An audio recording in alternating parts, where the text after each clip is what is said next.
Class 10 बहुपद का question number 3। दो ऐसे क्रमागत विषम धनात्मक पूर्णांक ज्ञात कीजिए जिनके वर्गों का योग 290 हो। पूछ क्या रहा है? विषम धनात्मक पूर्णांक। तो हम माना कि पहला विषम धनात्मक पूर्णांक x है, दूसरा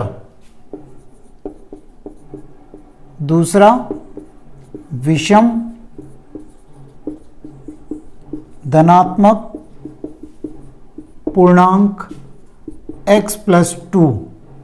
अब आपको ध्यान में रखना है कि ये विषम धनात्मक पूर्णांक कह रहा है, इसको तो हम x मान लिया, लेकिन जब दूसरा क्रमागत विषम धनात्मक पूछता है तो अगर विषम पूछता है तो सम संख्या लेनी और सम पूछता है तो हमें विषम संख्या लेनी। कैसे? जैसे कि हम मान लिया धनात्मक पूर्णांक x को मान लिया 1। अगर यह 1 है, 1 में 2 जोड़ते थे तो 2 और 1 कितने हो जाते हैं? 3। तो 3 क्या है? विषम संख्या है। तो आपको ये ध्यान में रखना है कि विषम धनात्मक पूर्णांक x होगा पहला और दूसरा होगा x + 2। अब पहला विषम धनात्मक पूर्णांक का वर्ग x का वर्ग x² और दूसरे विषम धनात्मक पूर्णांक का वर्ग x + 2, क्योंकि दूसरा है हमारे पास में ये। अब प्रश्न में कह रहा है कि जिनके वर्गों का योग, तो प्रश्नानुसार इनके वर्गों का योग, किनके? एक तो x² और x + 2 का होल स्क्वायर का योग कितना दे रखा है? 290। तो x² + x + 2 का होल स्क्वायर = 290। अब हमें इसे सोल्व करेंगे a + b का होल स्क्वायर। तो a + b का होल स्क्वायर, तो a + b का होल स्क्वायर बराबर a² + 2ab + b²। अब हम a = तो x और b = 2 रख देंगे। तो पहले तो ये है x² प्लस a की जगह क्या लिखेंगे? a² है, a की जगह x, तो x का स्क्वायर प्लस 2 इंटू a की संख्या है x इंटू b की संख्या है 2 प्लस b का स्क्वायर 2 का स्क्वायर = 290। अब x² प्लस 4x + 4 = 290। x² और x² को जोड़ा, 2x² प्लस 4x + 4, ये प्लस के इधर आएंगे तो माइनस के 290 = 0। 2x² प्लस 4x प्लस, अब इसमें से 4 घटा देंगे तो माइनस की संख्या बड़ी है, तो माइनस के 2 2 8 6 यानी 286 बचेंगे = 0।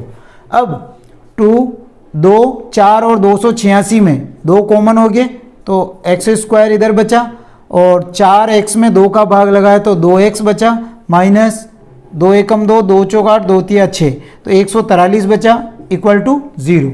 अब ये 2 इसके 0 के बटे में चला जाएगा, तो x² प्लस 2x माइनस 143 = 0/2। जब 0 में 2 का भाग लगाया तो वो हो गया 0, तो x² प्लस 2x माइनस 143 = 0। अब हम इसे श्रीधर आचार्य विधि से सोल्व करेंगे। तो x² का गुणांक है 1, तो a बराबर हो गया 1, b बराबर हो गया 2 और c बराबर -143।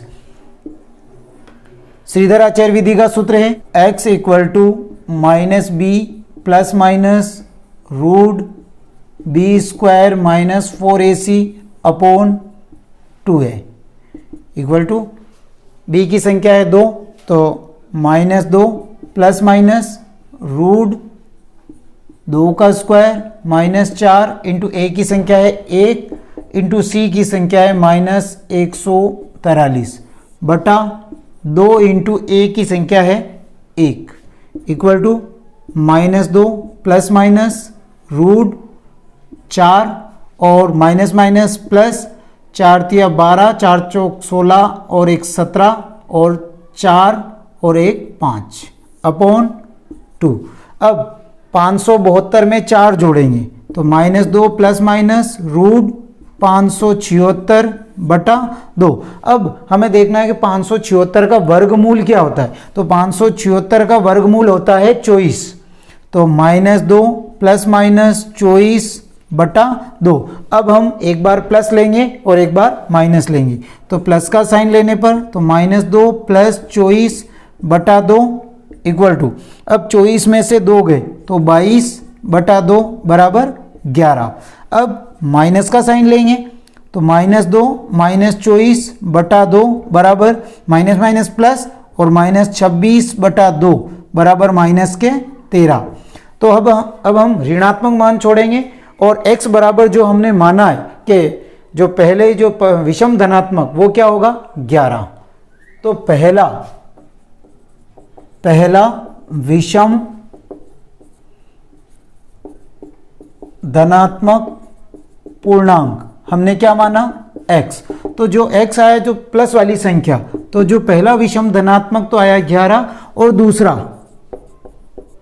दूसरा विषम धनात्मक पूर्णांक वो हमने क्या माना था x प्लस 2। तो x का मान तो आ गया 11 और 2 इसमें जोड़ लेंगे तो ये आ गया 13। तो दो पूर्णांक एक तो 11 होगा और एक 13 होगा। अब जो ये 11 और 13 आए हैं ये राइट है या रॉन्ग है। तो प्रश्न में क्या कह रहा है, जिनके वर्गों का योग 290 है, अगर इसका वर्ग और इसका वर्ग करें हम और इन दोनों को जोड़ लें, अगर 290 आ जाते हैं तो वो सवाल राइट है। देखो 11 का वर्ग प्लस 13 का वर्ग बराबर कितना आना चाहिए 290। तो 11 का वर्ग 121 और 13 का वर्ग 169 होते हैं। अगर हम इसको जोड़ते हैं तो ये 0 8 और 1 9 और ये 290 आ जाते हैं। तो ये जो हमने सवाल किया, दो पूर्णांक ज्ञात किए हैं, ये हमारे एकदम करेक्ट हैं।